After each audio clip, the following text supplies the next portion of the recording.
people on a ship which is cloaked always whisper. They're always whispering as if they're afraid that someone will hear them through their cloak, which doesn't make sense because they're on a spaceship in the middle of space, so no one should be able to hear them no matter how loud they shout.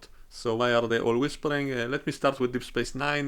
First of all, the lights are dim because they say specifically that they are putting the ship on a minimum energy level so that its energy signature wouldn't be picked up by sensors. This does make sense, even though you would think, a few light bulbs on the bridge really shouldn't make that big of a difference to be detected, but we can assume that just in case they really lower it to the least possible amount of energy required on the ship.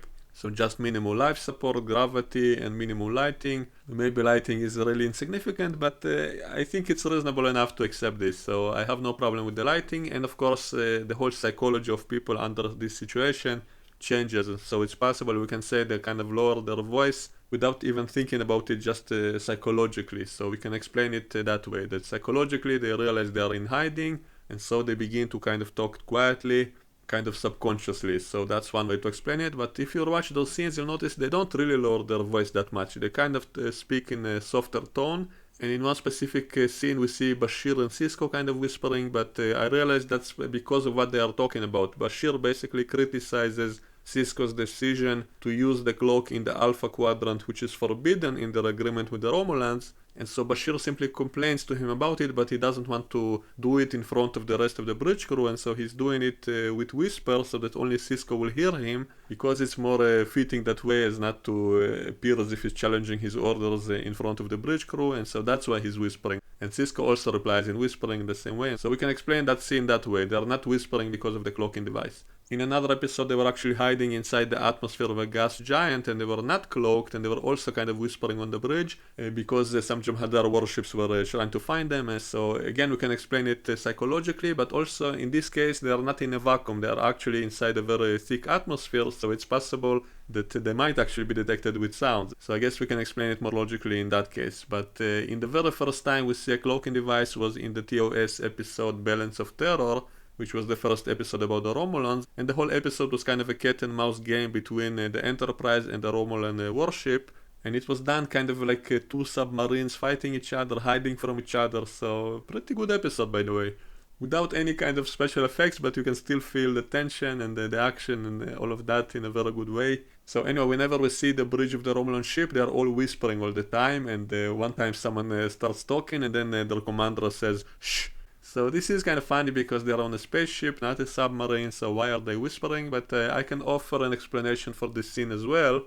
If you notice, all the Romulans are looking into those devices. They're searching for the Enterprise because their own sensors are also highly limited while they're using the cloaks. So they cannot see outside of the cloak very well, I guess, and so it's as if the Enterprise is also cloaked.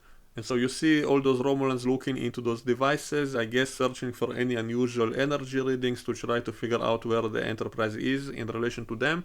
And so my explanation is that the commanding officer simply wanted everybody to keep focused, and so whenever any one of them wanted to talk with him, he talked very quietly as not to interfere to the other ones who were still focused on their mission.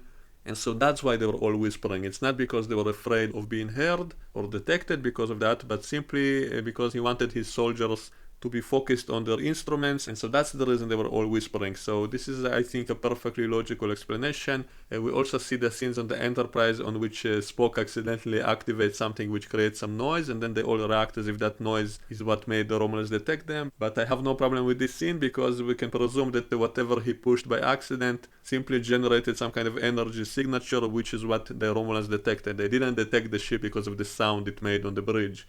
And so there is no real problem in this scene if we really analyze it and think about it. So it may seem like that, but it's not really a problem. It's not really any kind of scientific mistake. And that's why I love the older Star Trek shows. Even the silly stuff can be easily explained away with logical explanations. And so that's why I don't have a huge problem with the mistakes of the older shows. So this is one example of a so-called mistake, so-called goof, which we can actually easily explain logically without any real problem. And of course there are a lot of other examples of far bigger mistakes, and maybe I'll talk about them in the future.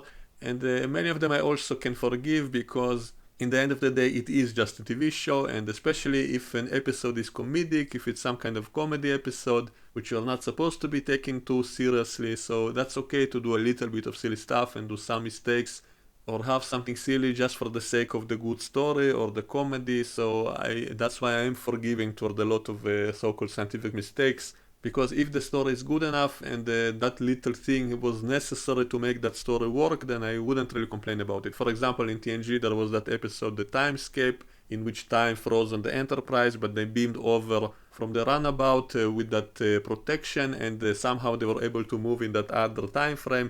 They did use that device, but this is something that kind of stretches the believability. I made a whole video about that topic, I think in relation to the Orville. I compared it to that quantum field in the Orville, which also changed time, and I said how unrealistic all of this is if you really think about it. And so this episode of TNG, this concept of them going in a different time rate, is really one of the most extreme, scientifically impossible things they showed, I think. And also we can explain it with their technology, but it really makes them overpowered. If they have that kind of technology to enable such a thing, then they should really be able to do a lot more stuff which they don't do in any other episode. For example, if they can wear a device that makes them go in a higher speed than the rest of the universe, then really they should be like the Flash. They should be able to go down to a planet with this device and put it, and they could be like the Flash. They would be moving much faster compared to everything else. That's how they would look like if we didn't see it from their perspective in that episode Timescape.